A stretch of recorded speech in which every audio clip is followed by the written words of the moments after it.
Hi friends, welcome to SK Innovations. இன்னைக்கு நம்ம என்ன பார்க்க போறோம்னா பாலக்காட் ஸ்பெஷல் குலுக்கி சர்பத் எப்படி பண்ணலாம்னு பார்க்கலாம். இப்போ நம்ம எடுத்து வச்சிருக்க கிளாஸ்ல கொஞ்சமா ஐஸ் கியூப்ஸ் சேர்த்துக்கலாம். அடுத்து இதோட ஒரு பெரிய எலுமிச்சை பழத்தோட சாறு கொட்டைகள் எல்லாம் நீக்கிட்டு எடுத்து வச்சிருக்கேன். இதல கொஞ்சம் கூட தண்ணி சேர்க்கல. இப்போ இந்த லெமன் ஜூஸை 2 டேபிள்ஸ்பூன் அளவுக்கு ஒவ்வொரு கிளாஸ்லயும் ஆட் பண்ணிக்கிறேன். அடுத்து இதோட 1 டேபிள்ஸ்பூன் அளவுக்கு ஒயிட் சுகர் ஆட் பண்ணிக்கிறேன். நீங்கள் ஒயிட் சுகருக்கு பதிலாக தேன் கூட பயன்படுத்திக்கலாம். அதே மாதிரி உங்கள் ஸ்வீட்னஸ்க்கு தகுந்த மாதிரி ஸ்வீட்னஸ் நீங்கள் சேர்த்துக்கோங்க. இப்போ சர்க்கரை சேர்த்தாச்சு. அடுத்து இதோட 1 பிஞ்ச் அளவுக்கு உப்பு சேர்த்துக்கிறேன். அடுத்து பார்த்தீங்கன்னா 10 நிமிஷம் ஊற வச்சு எடுத்துருக்க சப்ஜா விதைகள் எடுத்துக்கிறேன். சப்ஜா விதைகள் பார்த்தீங்கன்னா ஒரு 10 நிமிஷம் தண்ணியில் போட்டு ஊற வச்சாலே போதும். 1 டேபிள்ஸ்பூன் அளவுக்கு நான் சேர்த்து ஊற வச்சுருந்தேன். அது ஒரு டேபிள்ஸ்பூன் அளவுக்கு சேர்த்துக்கிறேன். அடுத்து இதோட நம்ம பிழிஞ்சு எடுத்துருக்க லெமனோட ஸ்கின் பார்த்திங்கன்னா இந்த அளவுக்கு சேர்த்துக்கிறேன் கட் பண்ணிவிட்டு.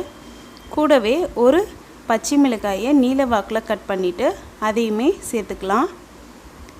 கடைசியாக இதோட தண்ணி ஆட் பண்ணிக்கிறேன். இது கூடவே நீங்கள் உங்களுக்கு புதினா ஃப்ளேவர் பிடிக்கும்னா புதினா கூட நீங்கள் சேர்த்துக்கலாம். அரைக்காமல் ஃப்ரெஷ்ஷான புதினா இலைகளை ஒரு 3 இலைகள் ஒரு கிளாஸ்க்கு நீங்கள் சேர்த்துக்கலாம். இப்போ தண்ணி ஆட் பண்ணியாச்சு. இப்போ இதை பார்த்தீங்கன்னா ஒரு மூடியாலேயோ இல்லாட்டி கிளாஸாலேயோ வச்சு நல்லா குலுக்கி விட்டுக்க போகிறோம்.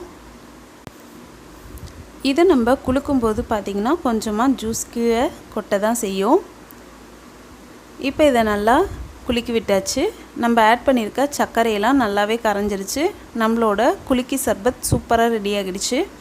இப்போ நீங்கள் குலுக்காமல் இந்த மாதிரி ஸ்பூன் வச்சு கூட கலந்து விட்டுக்கலாம். டேஸ்ட்டு பார்த்திங்கன்னா டென்ட் ஆகாது, ஒரே டேஸ்ட்டு தான் நமக்கு கிடைக்கும்.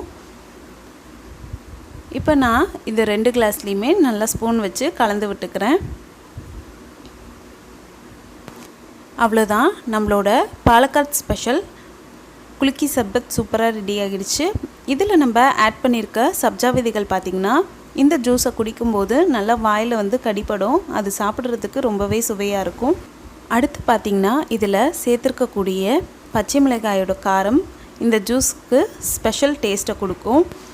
லெமன் ஸ்கின் பார்த்திங்கன்னா நல்ல ஃப்ளேவரை கொடுக்கும். அதனால் கண்டிப்பாக நீங்கள் இந்த சம்மரில் இந்த ஜூஸை செய்து பாருங்கள்.